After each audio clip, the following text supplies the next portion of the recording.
Joanne Marie Pedersen disappeared from Chilliwack, BC, in Canada on February 19, 1983, near her home. She was 10 years old at the time. She was born on May 17, 1972. She was 5'6" tall and approximately 85 pounds. She has shoulder-length brown hair and brown eyes, and she was last seen at the penny pincher store near her home, which was on the corner of Vetter Road and Watson Street in Vetter Crossing area of Chilliwack.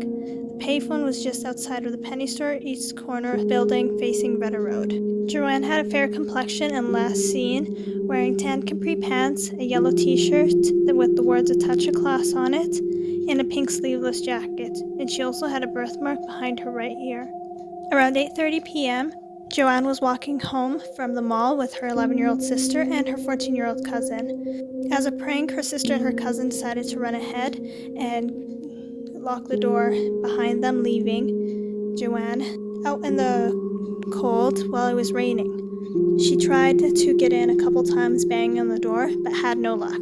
So she ended up going to the nearby penny pincher store to ask if she can use their phone. According to the clerk, who was really busy at the time, she wanted to call her mom and her stepfather, who were at a Legion nearby.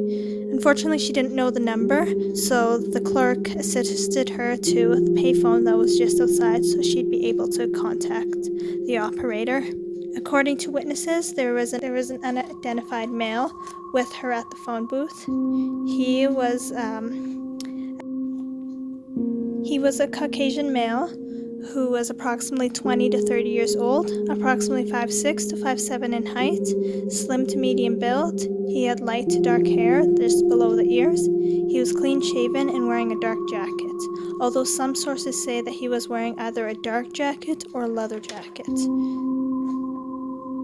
And also an unidentified vehicle was parked nearby. The possible car was suspected to be a two-door white or cream domestic car from the early to mid-70s with a dark Landau roof. When Joanne called her parents, she spoke to her mom and told her what happened. And according to her mom, Angela Reilly, the male then got onto the phone and told her that if they don't pick up Joanne within 30 minutes, that he would call the police. When her parents arrived, when her mom and stepfather arrived to pick her up, she was no longer there, and the approximate time that they said they did come was 15 to 20 minutes.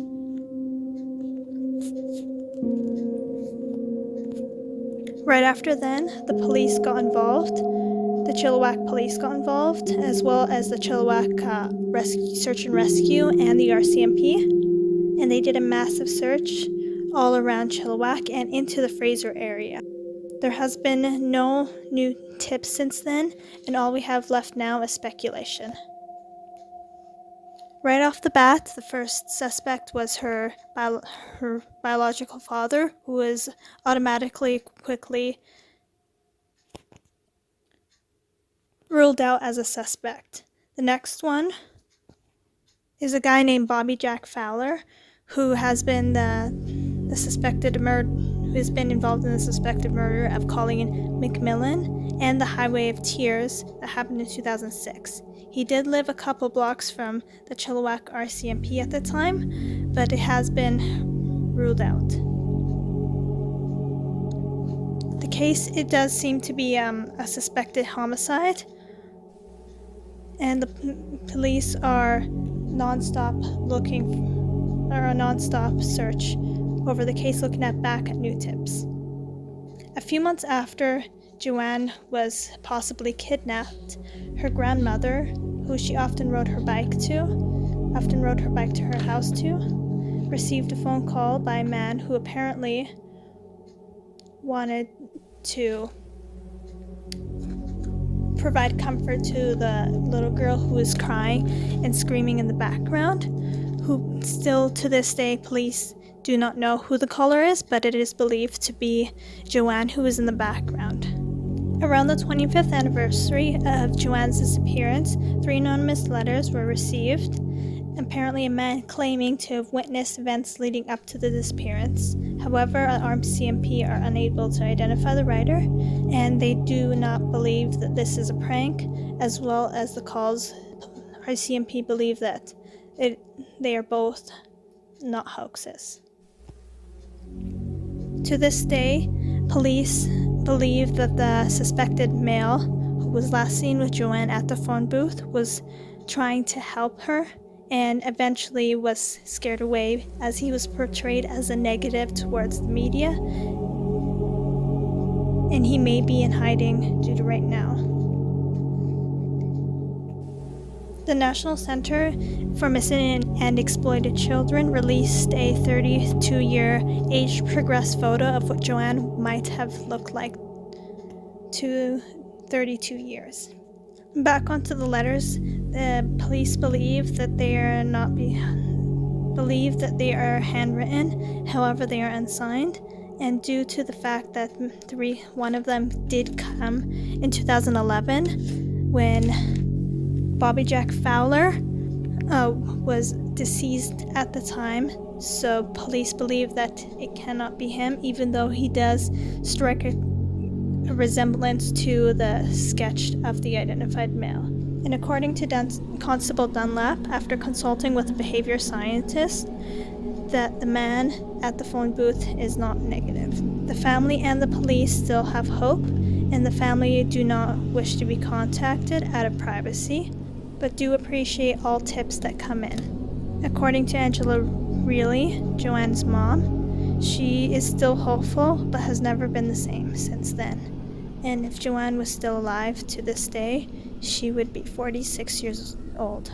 According to Web Sleuths, user Nova1998 believed that the male who was responsible for Joanne's kidnapping and suspected homicide happened as an unfortunate, unintentional accident, and that he is possibly unemployed and has a drinking problem. A lot of the RCMP believe that the male is still in the Sardis area, or the Fraser area, or the Fraser Valley, and that Joanne is most likely still alive. However, through all these theories, there has been no complete suggestion as to where Joanne may be or the identified suspect is. Police urge anyone to come forward, and that the male is not suspected as a negative. They believe that he was trying to help. And according to my opinion, Joanne might have said that along the lines of I'm locked out of my house and I need help calling my mom to come and pick me up.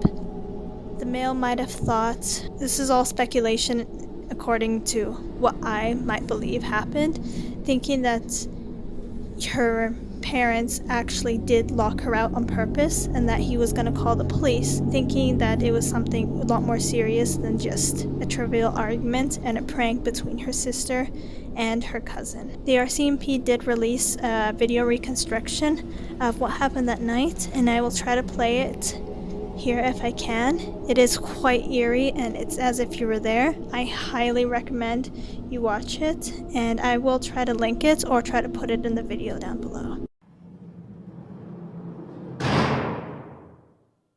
Crimestoppers is seeking information on the disappearance of Joanne Pedersen. Joanne Maria Pedersen was last seen February 19, 1983, near the Penny Pincher's corner store at Vedder Crossing in the Sardis area of Chilliwack.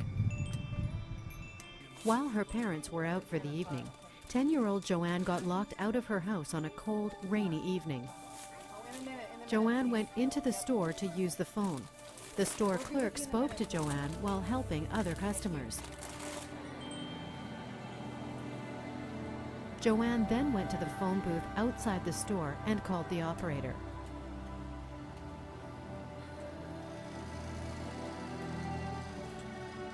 Witnesses saw a man inside the phone booth with Joanne.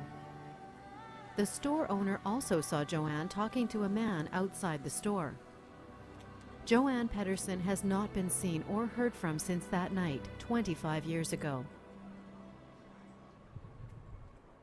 If you have any information on the disappearance of Joanne Pedersen, please call Crimestoppers at 1-800-222-TIPS.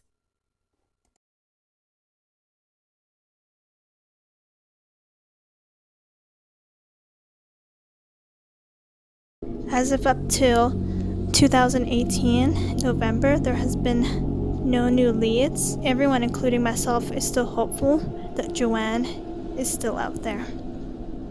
I just wanted to say thank you. I know this was really short, but I just want to say thank you for taking the time to tune in to hear Joanne's case, and that you tuning into my first video. If there's been any misinformation or if there's anything that you'd like me to work on, please leave a comment down below, and I will list all information for this case down below.